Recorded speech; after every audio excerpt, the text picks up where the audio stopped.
Good evening, everyone. Welcome to another edition of The Author Speaks. My name is Renee Smith, and I'm the CEO and founder of Independent Authors Book Experience. It is our pleasure and a joy for us to introduce to you authors from not only locally, nationally, but also internationally. Today we'll be featuring this month, in the month of March, as you know, we usually each month we feature a different genre. But for the month of March, we are going to focus on Women's History Month. And we have two amazing authors who are we are going to feature today. And we just want to talk to them and hear their thoughts about their books and their writing, and also about how they feel about Women's History Month. But before we get to the authors, we just want to do a little housekeeping. We want to let you know about our Independent Authors Book Expo, which is coming up in August. This is our ninth annual Independent Authors Book Expo, which we are very excited about. This event will be hosted in Linden. We're partnering with the mayor of Linden, as well as the Linden Public Library. So we'll be hosting our event there. If you are an author, or if you're a vendor and you'd like to support or participate, you can definitely visit our website at iabx.org, and you can register to be a vendor or an author, an exhibitor. And there's a special. So if you're a returning author, there's a special for you, and we just want to let you know that that special ends March 31st. So definitely, if you want to exhibit at the event, please definitely sign up at iabx.org. We have our website here at iabx.org. And then the other thing that we want to let you know, if you are joining us, you're tuning in, please let us know your city and state. We want to know where you are, who is listening, who is dropping the chat. Say hello, say something to the authors. They love it when you respond to them. If you have a question that you would like to ask them, please drop it in the chat. We'll definitely pass it on so they can know that you're here and you're listening. All right. So without further ado, we are going to start with our author, Miss Lisa Weldon. And Lisa um, is someone that I met a few years ago. And I think we just lost some connection. But Lisa, she's here today to talk to you about her book, Lola Goes to School. So I'm going to introduce to you and bring in Miss Lisa Weldon. Welcome, Lisa. Hi, how are you today, Renee? It's good to see you again. Yes, good to see you as well. Tell us a little bit about yourself, Lisa. Well, I am the author of the Handy Capable book series, and the book series is based on my life as a child. When I was 3 years old, I had a stroke, and Mm. I was made to sit in a wheelchair because I couldn't walk. So, what I decided to do was use that and to share that moment and to put it in a children's book form since it happened to me as a child. So the little character in the book series is named Lola, and she is fierce, and she just you through the book series you're just seeing the experience of what it's like to be with special needs through her. Okay, okay. So, you just told us a little bit about a book. So, if you don't mind me asking, are you still in the wheelchair? Are you still wheelchair bound, or how did that evolve No, for you? actually, what happened was is I started to walk at 5. So, yeah, I got up and walked at 5, where the doctors thought Praise that I God. would be, and yes, the doctors thought that I would be wheelchair bound for the rest of my life, but God said something different. Yes. Yeah. Don't you like when he gets in the mix? He just changes Ooh. the story. He really changes the story, and I'm just so glad that God is in the midst Yes, yes, always. yes, yes, yes. Okay. So tell us where you're from. Tell us about where your city and state, so everybody knows where you are. Yeah, well, I was born and raised in Brooklyn, New York, and they call it Bed-Stuy. Oh, do or Yes, die, bed die. do or die Bed-Stuy. Okay. I'm a proud representative of do or die Bed-Stuy. Okay. Yeah. Okay. And Okay. just my mother and father, brown owned a brownstone, and I was raised with my 3 other sisters, and And now I have moved to New Jersey, so now I'm a Jersey resident. Oh, nice. We're Yes, in the same space. yes, we are. Yes, Yes. yes. Hmm. Excellent. Good to know. Good to know. So, um, just in terms of, and we just want to talk about a little bit about your book, and then we'll go into, Sure. the Women's History Month feature. But Yeah. why did you choose to write in this genre? Because you have children's book. Why did you choose to write in this genre? Well, I chose to because of the fact that, I mean, let's just be honest, kids are not nice. No, So sometimes when you're trying to get to bridge that gap and make people see something differently, it usually starts with a child. right. So because it happened to me as a child, that's what I figured, that if I give this message to children while they're young, then maybe they can be a little bit more sensitive to when it comes to people with special needs. Yeah, and So yeah. that's one of the main reasons why I did it. And that's so important because I feel a lot of the times children really are mean, like you said. And this just kind of levels a playing field for them because not because Yes, you're different or you look different or you're don't have the same capabilities doesn't mean that you're not a great person. And absolutely. look at the individual as opposed to the outer of Yes. what you're seeing. So that's Mhm. a really good way to start to connect kids to different situations or situations that are different from what they're used to. Yes, very much so. Yeah, yeah. And we already know where your inspiration because you as you told us before, this was something that you lived this situation, you Yes. know. And how was it growing up, because you said you walked when you were 5, so how was it growing up until that point, if you can remember back in that time frame, how you felt or how was your family life? Well, actually, I remember pretty much everything with just a few minor details of what happened that day when I actually had the stroke. Oh, wow. They said that it's often cases where you're able to retain, and remember traumatic experiences. And what it is that, it was such an odd thing to happen to a 3-year-old. Yeah. And what was happening is that this stroke was actually happening to me after a doctor's appointment. Oh, My mother had brought me home, and I was literally sitting on the potty and lost sensation and called out to her. And that's when it was all just happening. So that's one of the main things that I wanted to share, because of the fact that when it happens to you at such a young age, anything that happens to anybody, of course, affects the entire family. But at yeah. such a young age, especially when you have siblings, it Mhm. affects the whole family. It affects Yeah. how the siblings are interacting with you. So my Right. family just did their level best of trying to keep things normal. Mm-hmm. Okay. Until I walked, I was expected to do things just like my sisters. Then, after I walked, I was definitely expected to take on all the responsibilities, chores, and everything else. Yes, absolutely. So that's why Absolutely. the first book in the Handicapable book series is talking about, is introducing you to Lola and her family. Okay. Okay. Yeah, and that gives you a look at how what she goes through, her daily living, how it directly affects the family. And my sisters, they, God bless them, because they just treated me like I was just part, just like them. Right. And were Yeah, they older or young? Were they were older? I am the youngest. Yes. Okay. So You're the all of baby. Yes, I'm the baby. So with that being the baby came the other part, which is being the baby with a special need. So Yes. there was a Yes. lot of that. So my sisters were great. They really, really took great care of me, and, fought my battles and everything else. Still do. Still, and that's and that just kind of bring us, I'll just tie in that with Women's History Month, because as women, and now that you're older, that camaraderie, and even at that young age, that sisterhood, even though they Yes. were your sisters, but that sisterhood really connected. And sometimes you don't your the people who you grow up with or your siblings, that you have that sisterhood, but you make that sisterhood also with other people. So, Yes.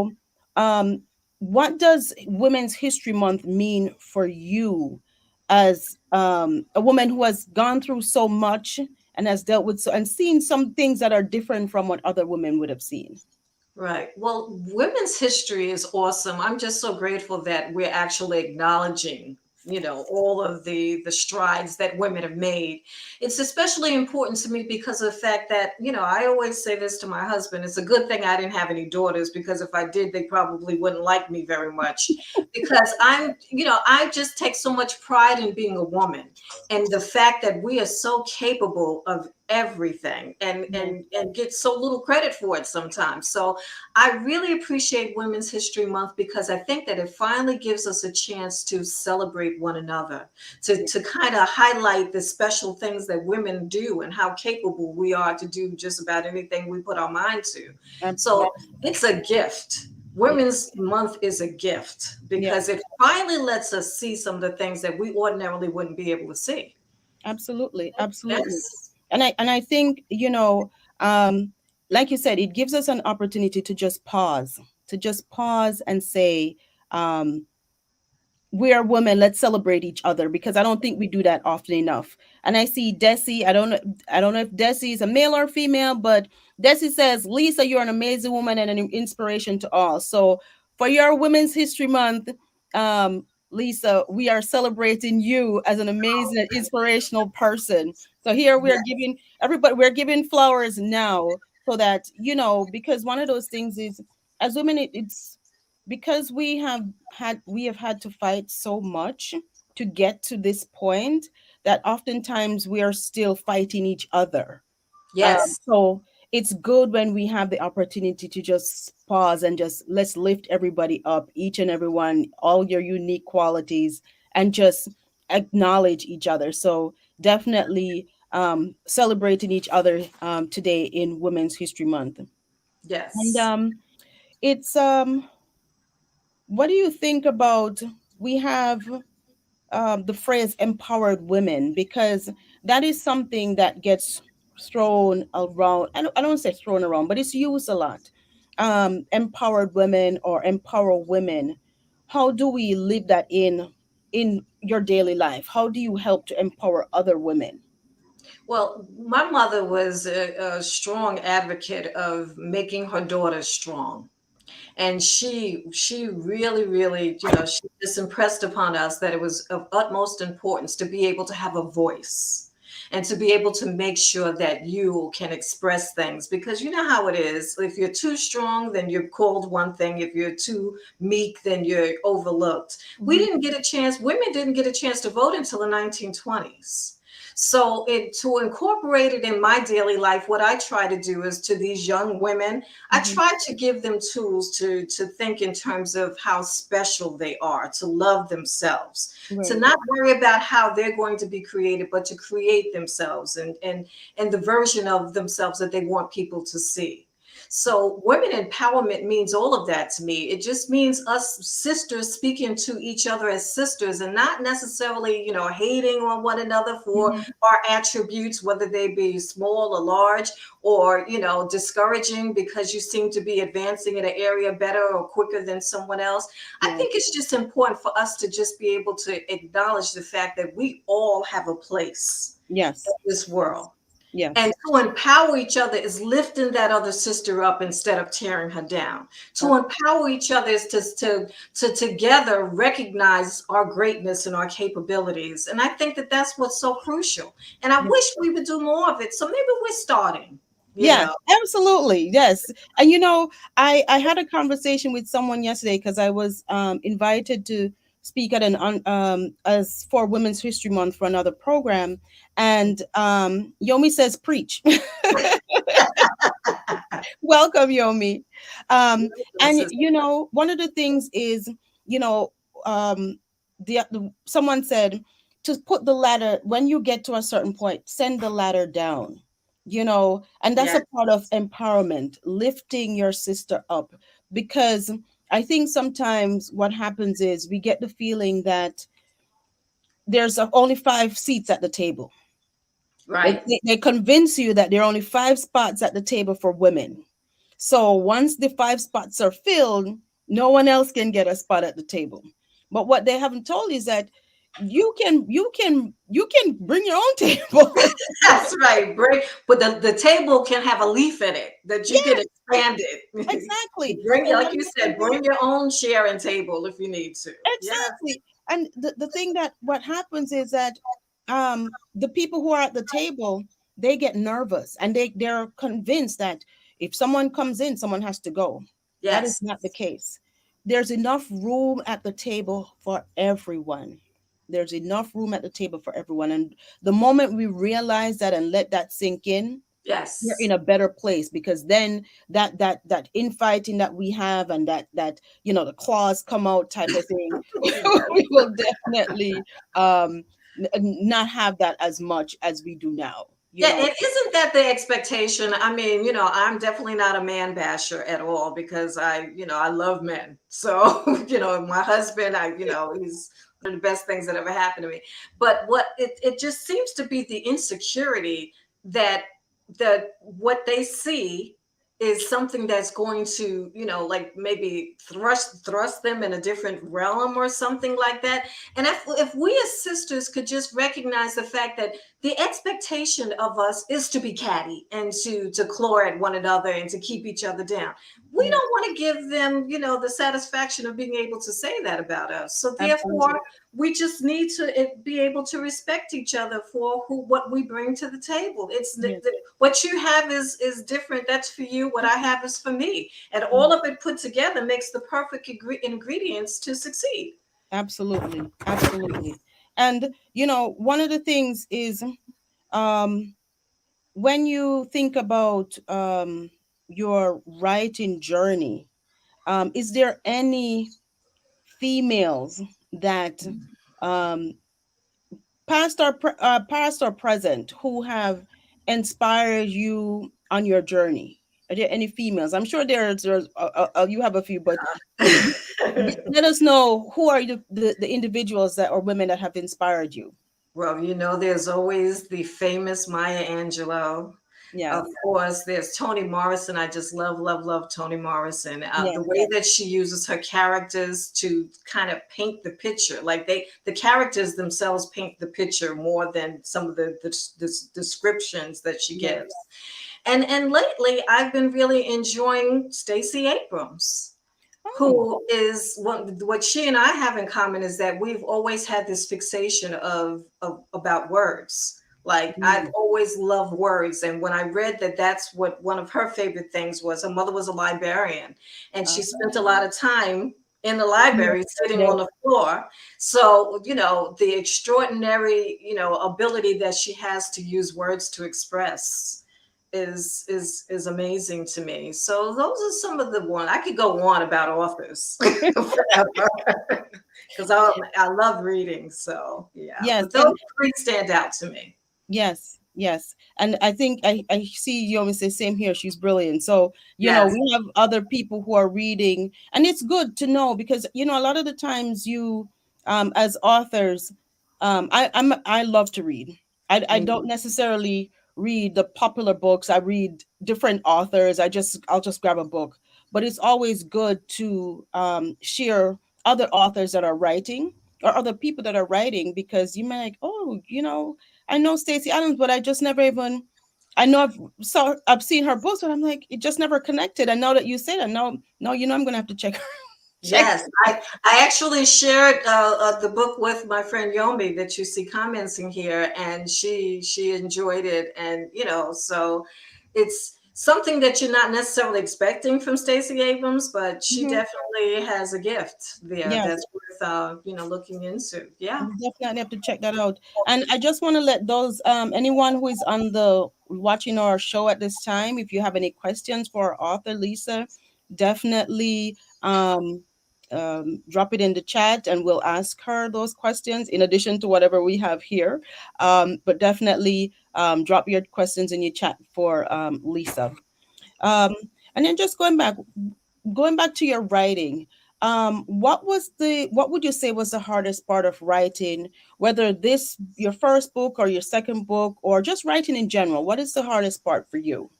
You know what, to me, I've been discovering, especially, I'm writing an adult book.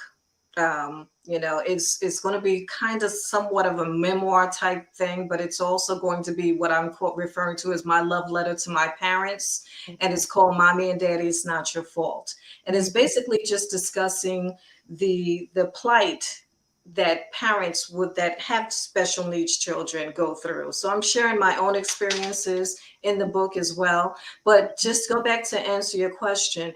To me, when I was doing the Handicapable book series, I had to go back and revisit some painful feelings and Mm-hmm. thoughts. Mm-hmm. And so sometimes I caught myself having to just take a break from it and step away from it. So I Yeah. think that was the challenge was just being able to revisit some of those difficult places. Because when you're speaking your truth, you're speaking the Mm. whole truth. Yes. So Yes. it forces you to go back, reflect, and then remember some of the things that you thought that you forgot. Yeah. But the pain that can come from it sometimes is, it's surprisingly affecting, can surprisingly affect you. Mm-hmm. And and I think it's and I call it the unpacking. You Yes. know, the Yeah. unpacking of that, because you've some of it has been locked in a box somewhere and chucked in the back of your mind, and you probably didn't even remember it, and now you're literally opening up the boxes and taking the pieces apart and putting it on paper.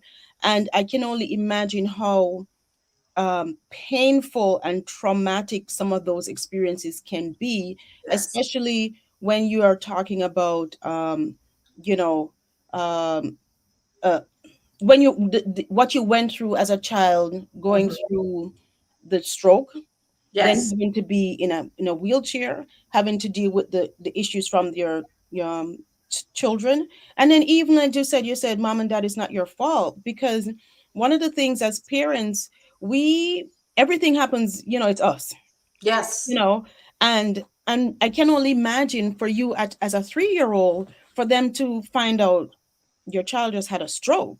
What did I do? What could Yes. I have done? What could I have done differently? And I think that is such a good tribute to them, to help them to release some of that pain, because sometimes even at this age they'll still carry those things. They'll carry that to the Oh, grave, you definitely. know.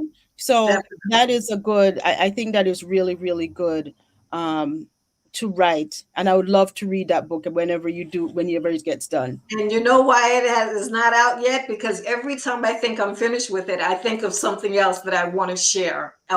about how the experience is. And then sometimes it causes me to have to stop and take a break because something has been, you know, uh, too emotional for me. So I have to step away from it for a minute.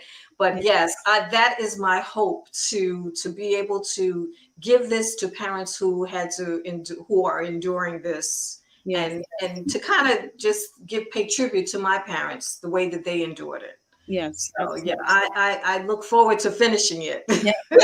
And I look forward to reading it very much so. Thank um you. we have a question here from Yomi. If you experience writer's block, how do you deal with and get a flow? Well, I think that the best way, well, what I usually do is I disconnect a little bit and I separate myself from the experience to try to gain a different perspective, to try to, maybe have a fresh breath of air come into what I want to share. Right. So to answer Yomi's question is to step away a bit and to refocus, because sometimes, like I said, you get a little too close to it and then Mhm. you're like stuck, Yes, you know. absolutely. And I Yeah. think, for writer's block is such a, for me, sometimes it's sometimes I feel like you're forcing it, Yes. like which is why you get hit that brick wall, because you're Yeah. trying to Hmm. um overthink whatever it is that you're writing, whatever your story is, and your mind just does this. Yeah. And you know what I would experience, what I've been experiencing? Mhm. I am so determined to give this as a love letter to Yes. every parent who's experiencing this, to the point where I'm so, I'm so in tune with what I want to say. And so sometimes I'm preoccupied with it. And I'm just not right. My writing is not flowing because I'm just not speaking the truth. I'm writing it with the concern, is Yeah. it going to be impactful? Yeah. Yes. And you just can't do that. You just have to write it and just let it have whatever effect that it's going to have. As long as you're speaking your truth and as Yes. long as it's coming from a sincere place, then somebody's going to receive it. Because let me tell you, when I first wrote the first Handy Capable book, the children's book, I really just needed to purge my childhood experience. I didn't care if my sisters and my sons and my friends were the only persons, the people that read it. I didn't think that the first person would buy it. It was just a point of me wanting to just get this finally off of my chest, Yes. you Yes. know. Yes. And as you mentioned that, how many books do you have in the series? Thus far, I have two published. I have The Okay. Handy Capable, and then I have Lola Goes to School. The Okay. third one is in the process of being worked on. That's going to be Lola Goes to the Special Olympics because sports is always so very dear to me, also. Yes. So that one is actually in the works right now. So it's only really two books that are published, but I'm planning to take Lola to a lot of different heights. So. Good. Good. We're looking forward to seeing Lola. So one of the things, um you just mentioned, in terms of your writing, have you been a part of any writing groups? Have anyone, like any groups that you affiliate with, um to help you with the process? Are you Not affiliated with them? as of yet. My friend Yomi, who is sending messages, she participated in a Gotham's writing group, and I was supposed to do it, but I didn't join. But if I were to join one, they would probably be the one that I would join. Okay. Okay. Hmm. um and one of the things, what kind of, oh, you know what? We need to talk about your new book. Your Lola goes to your Lola book. goes to school. Nola goes to school. We haven't even spoken about that yet. Yeah. Let us talk about Lola because you just mentioned it, and we just want to just let everyone know about Lola. Okay. Well, in the second book, Lola is dealing with the bullies. Mm. And what happened is that the reason what gave birth to this book is the fact that, believe it or not, as a child sitting in a wheelchair, I was still bullied. Mm. So I wanted to kind of discuss that because once again in school, what happens? Kids bully each other. I Yeah. actually went to a speaking event, and while I was having this speaking event, I, put out an overhead question. I just said, "Does anyone in here know what it's like to be bullied?" And every hand went up. And some of them were so candid that they bothered to share. He's bullying me right now. So we had to have like a little intervention at Yes. Yes. this little series at this seminar. But so that's what this is about. Lola is going to be going on different crusades, but in Lola Goes to School, she's also joining up with other children with special needs. I have Isabella in the book. I have, Matthew. Isabella is on a walker. Matthew is autistic, and then we reacquaint ourselves with the character Zach, who was in the first book, and Okay. he's also wheelchair bound. So they get together and they kind of, let the bullies know that we're not standing for it, you Okay. know. So Okay. at the end, the bullies, it end up seeing. Well, I don't want to, give things away. I don't want to, No, don't do give the story spoilers. away. But Right. what is your message? What is your message for this book, and who is your intended audience for these books? We know it's a children's book, but who is the book is intended for? Your intended audience. For the children, as the children that have special needs, to understand that I understand their plight, and then the people who don't have special needs, so that they can, be more aware of how their insensitivities can cause people to have hurt feelings. I'm hoping to really shed light on what it's like to have a special need, and for people to reconsider some of the ways that they treat people with special needs. So to me, once again, it goes back to kids. It goes back to speaking to them so that they can develop a different way of looking at things, and maybe take some of their ideas back to their parents who Absolutely. sometimes spoil things for them. So Absolutely. that's the targeted audience, and that's what I hope to get through. That just because I'm different doesn't mean that I, don't want to be treated with dignity and respect. Absolutely. I didn't ask to be like this. So Absolutely. why are you tormenting me because I'm different? Yes. You know? Yes.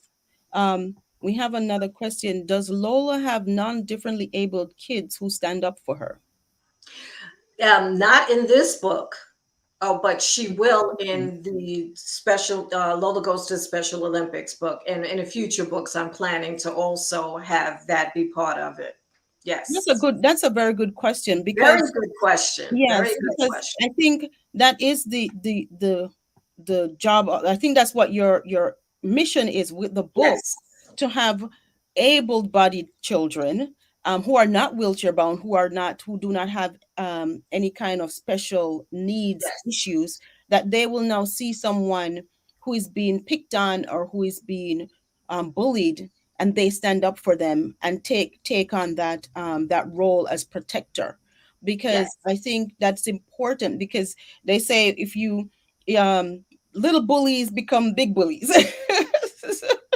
So if you Actually, as we saw for the previous 4 years, but yeah, that's another show. that's another show. But if you don't train them right now, there's a different that they will have that mentality. And one of the things in my school district, um we have they have incorporated, so instead of having children, well, those children who have special needs, who are, I guess, really far on the spectrum, they'll send them to special schools. However, for the most part, they do have, it's more inclusive, so they do have some classes where they have children who have special needs, whether they're wheelchair bound, whether Mhm, they're nonverbal, whether they're I think there one child was he had he was legally blind, but he had some visual impairment. But mhm, the children, they all were with the gen ed students, and they sat and they ate with them. And one of the things I remember so vividly is when we would have concerts or things, they would all meet, but the children who had high sensitivity to noise and that kind of mhm. stimulation, we would do this. I think we would do, I forget what we would do, like the flicker of the hands, or we would wave, or some Yes. kind of, instead of the clapping, because that would make them jittery. So the children developed a sense of sensitivity towards the other children who had special needs within the school. And I think and those were fifth and sixth graders. So Mhm. it is really, that's at the point where that, I don't know, that meanness turns up. Oh yeah, yeah. So it was very good to have them be able to interact and know how to respond to children with special needs. We have a And question. that is an awesome thing for them to foster that and to incorporate that way. Yes, because it makes you not, it kind of makes the thinking different from the Yes, beginning. yes. Mhm. And Desi commented, awesome. There's a desperate need for this book. It is amazing how children and adults are still blind to inclusion and diversity in the world. And that is true. On so many levels. When you think, and it's not just physical disabilities, Yes. inclusion. When you think of inclusion and diversity, it's such a broad spectrum. And I think they're just now tackling it. Now it's like I have to say the buzzword, the DEI, Okay. diversity, equity and inclusion, and it's just Yes. there's just this buzz around it, which is good. But you know, I feel it's it's good for what it is now. We appreciate it, but it's taken so long. I don't know, Yes. you know, for it to happen. I don't know. Yeah. What is your take on the DEI? Well, when I decided to put this little chocolate girl on the cover of my book, I was told by a few people, you don't want to do that because other people of other ethnicities and races won't want to buy your book. Well, of course, that what they said didn't matter to me because what was important is that if this story is about me, then she's got to represent me. Absolutely. And so what else? What's the alternative? Who am I putting on the cover? Exactly. So Exactly. if we don't continue to pour that attitude in Mhm. to what we create, and if as long as if we want to continue to see ourselves, we have to create it as real as it gets, Yes, you we have to know. create that space. So I thank you, my sister Desi, for your comment because that is so true. And we still are, we're taking strides, but not great enough strides when it comes to diversity. Yeah, and we have to stay on top of it, Yes. because I think, you know um, this is something that, again, the buzzword, and then we get hot and bothered about it, and then another year it just kind of fizzles and Yeah, just it then dies becomes down. cliche. Yeah, Yes. just, like, oh, that's just something else that we kind of jumped on really quickly, and now I think we did what we needed to do, so we're good, Hmm. type of thing. Yeah, um we gave that enough attention, so let's move on. let's Basically, is move the on. Yeah, attitude. Yeah, yeah, but we have to continue. It's not, it doesn't, we don't stop at it. It doesn't go away. We have to continue to show the representation. Otherwise, it'll be just like everything else that people want to just tuck away in a a safe box or something. No. yes, because they get uncomfortable. Desi said, "You're welcome. You're opening the forum." Yes, absolutely.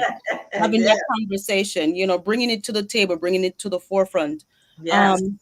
Um, and then one thing that you mentioned, because you were talking about, you mentioned when you started to, when you were working on your book and you wanted to put a picture of a chocolate girl. I love the way you phrased that.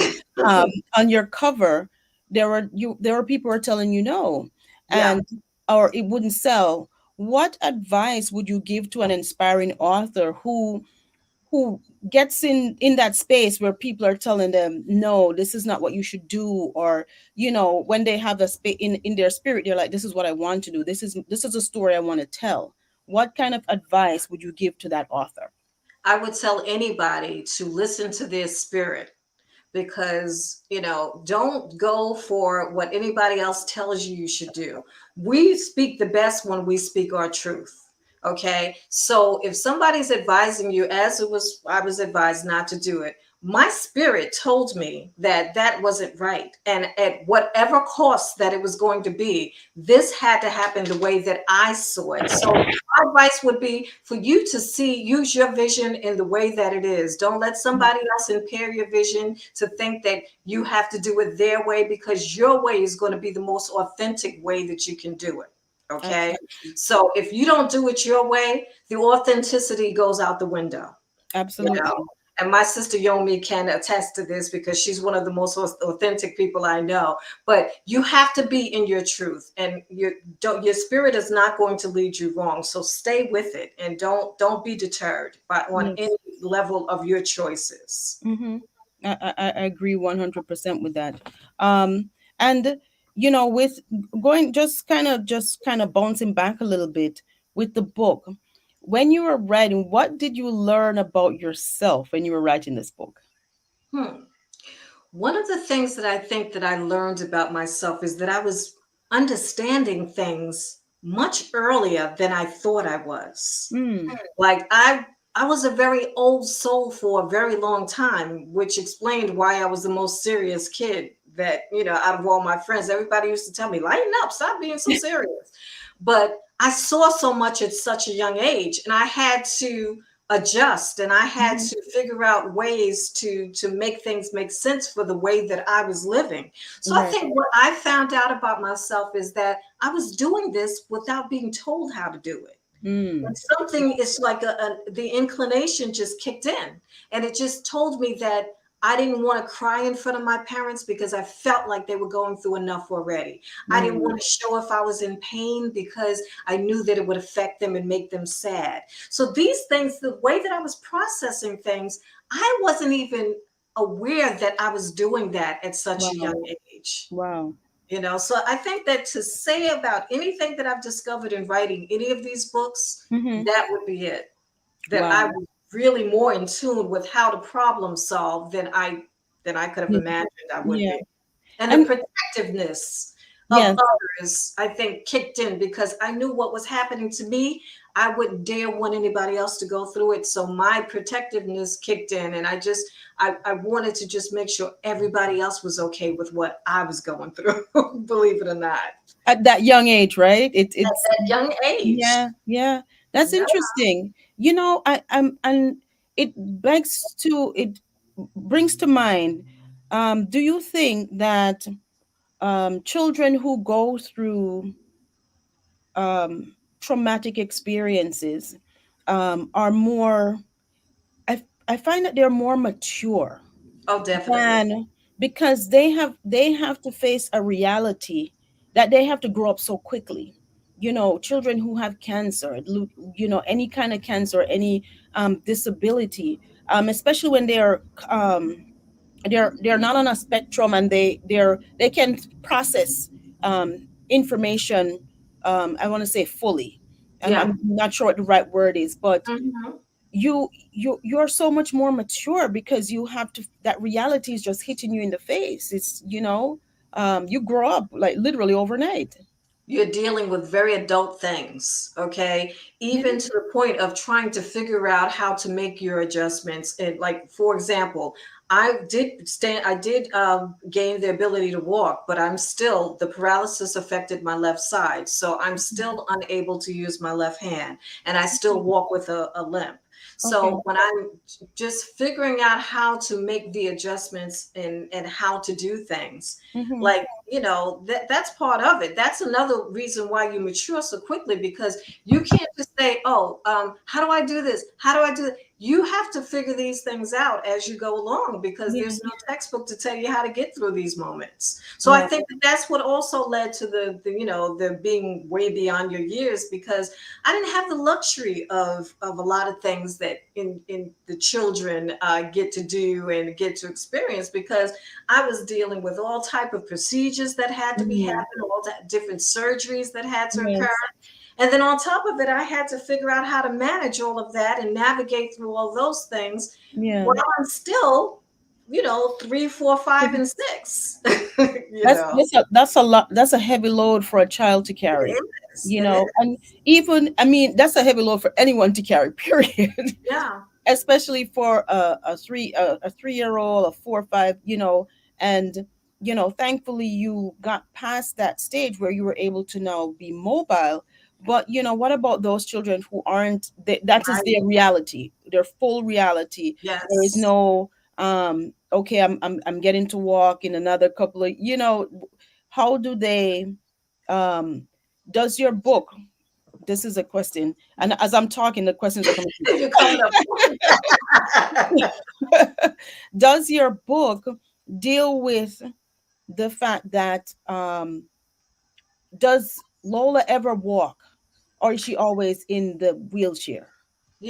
Just a couple earlier this week, I did a presentation to a school, and do you know that that was the number one question? Besides them wanting to know how old I was, the number one question, you would never think that kids want to know how old you are. You're just grown, right? Yeah. But the number one question they asked was, "Is Lola ever going to walk?"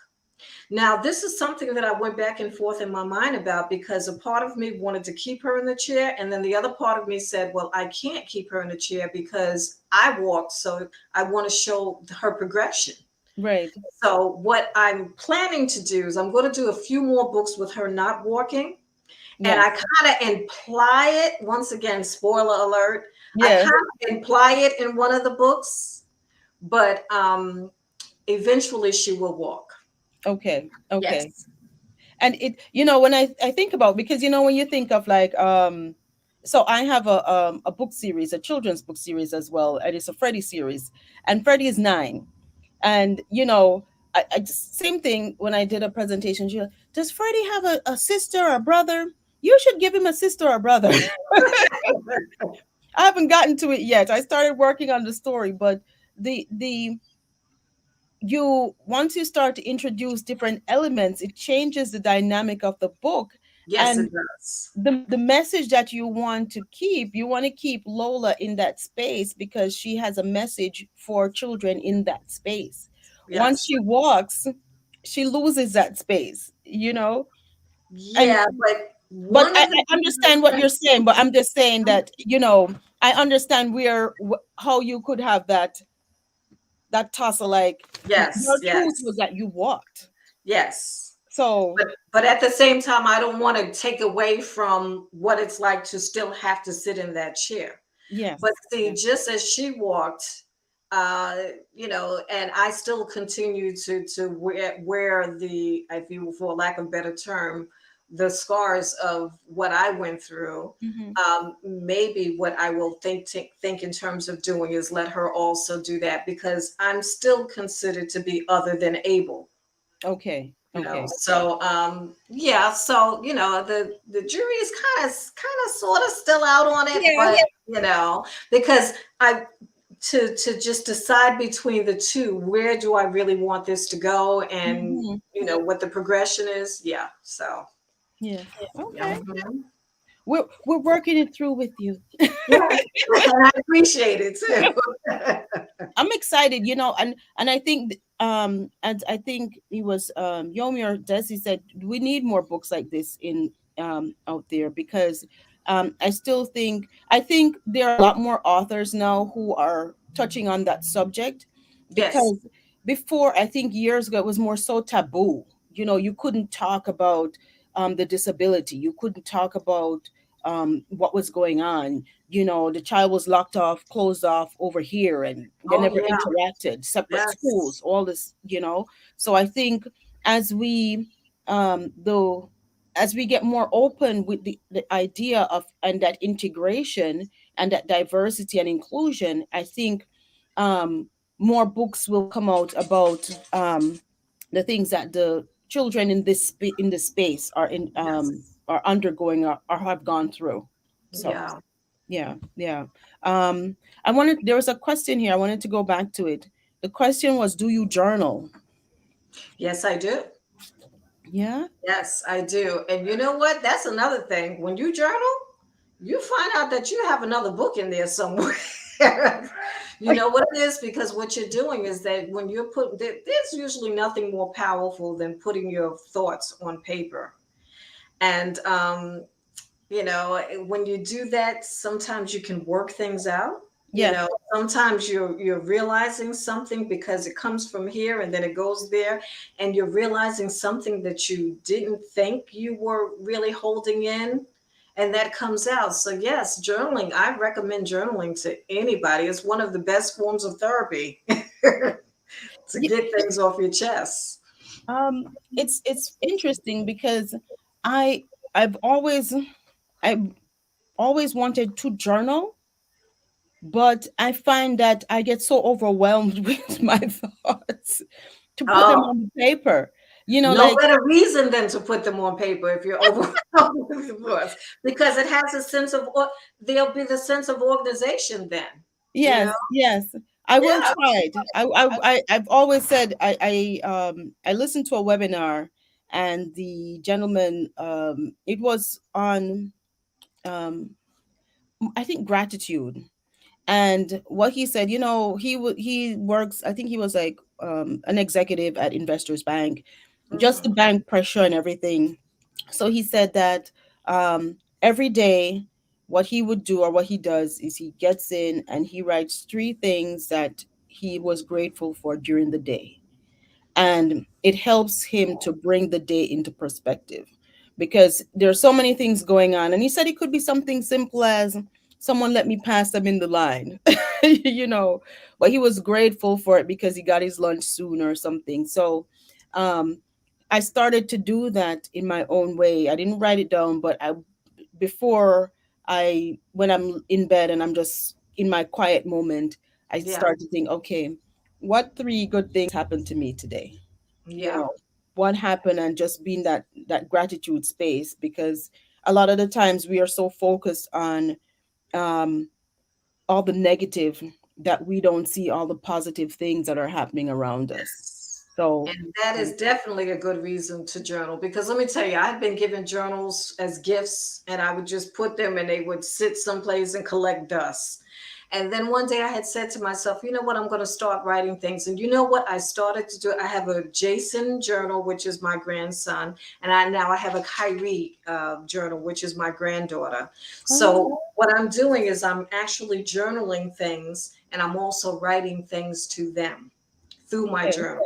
So that's the reason why I can say that it's one of the best ways to get your thoughts out and Hmm. to declutter some of the things that you said. Because I know as writers, let me tell you, waking up 3 o'clock in the morning with a thought that won't let me sleep.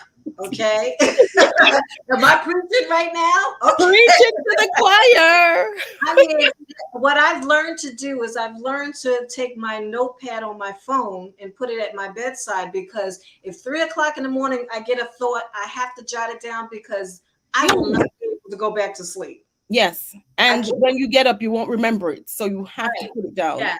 So And then, that's why you have to have some form, whether it be a pad or an electronic device. Something's got to be there because the writer in you will yes, not let it go.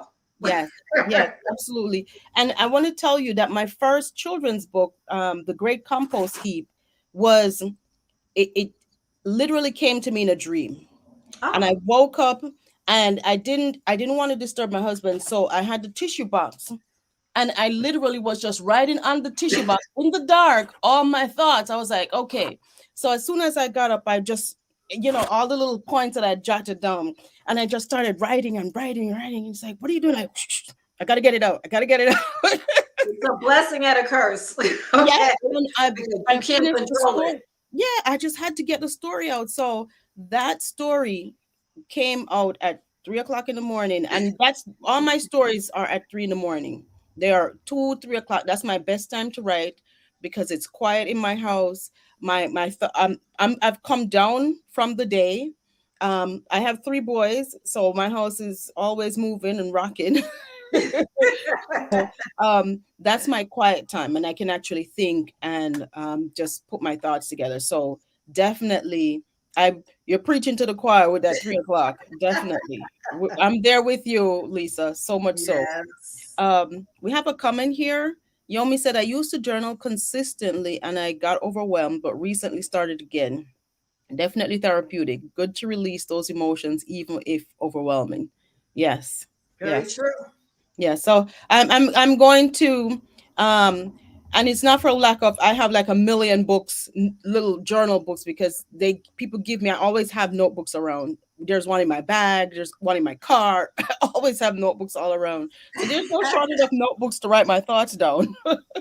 But definitely will definitely start and try to do the journaling. Okay, so that's your assignment. That's my assignment.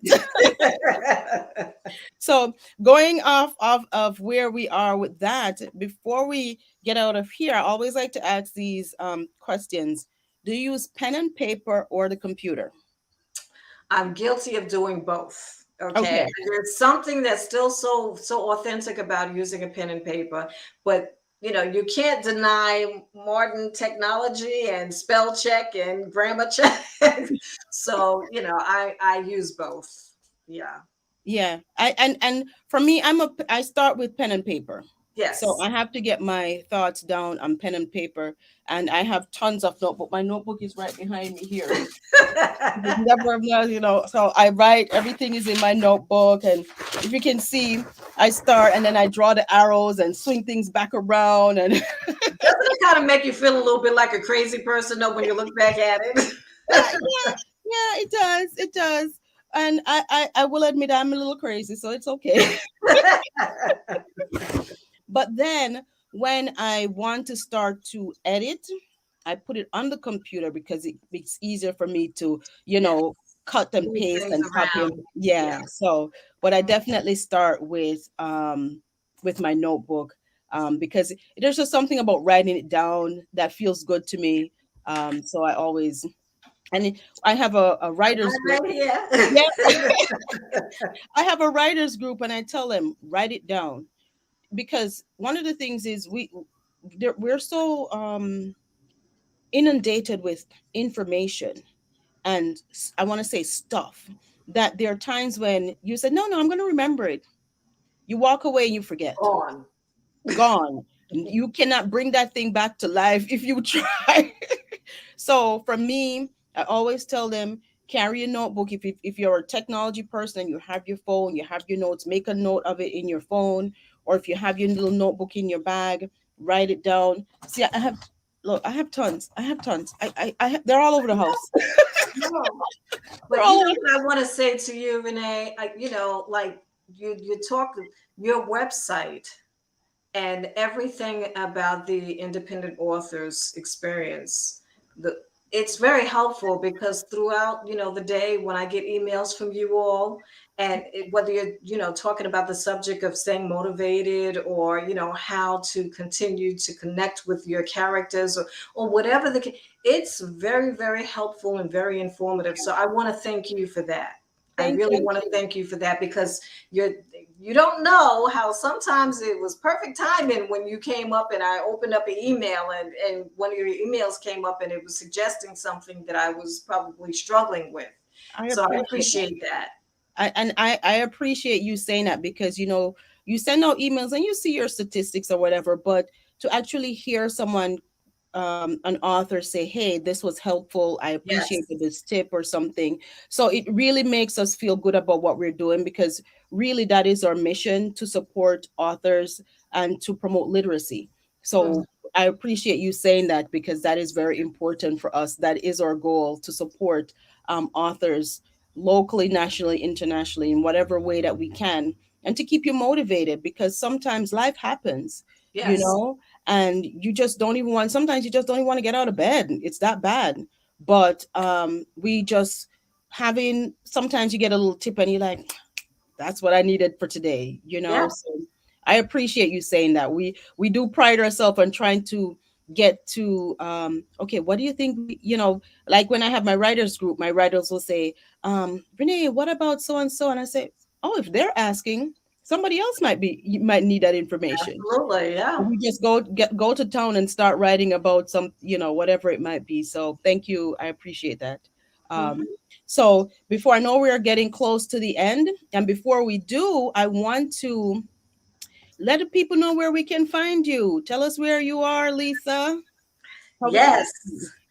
I am exactly where you see on your screen. Booksbylisaw.com if you want to check out my website. If you want to reach out to me, a lot of the children have my email address now. So what they're doing is that they're actually emailing me now. And then on social media, Lisa Weldon, Books by Lisa W. on Instagram. And because of my sons, I'm trying to be better about doing all of those things by posting and all those things that I should be doing to promote my brand. I Yes. know it is a process, isn't it? The Yeah. social media, we need a whole nother body just for that social media. My sons are my team, okay? Because if they don't see certain things on social media, they're like, "Hello, do you want, handicapable to be out there or what?"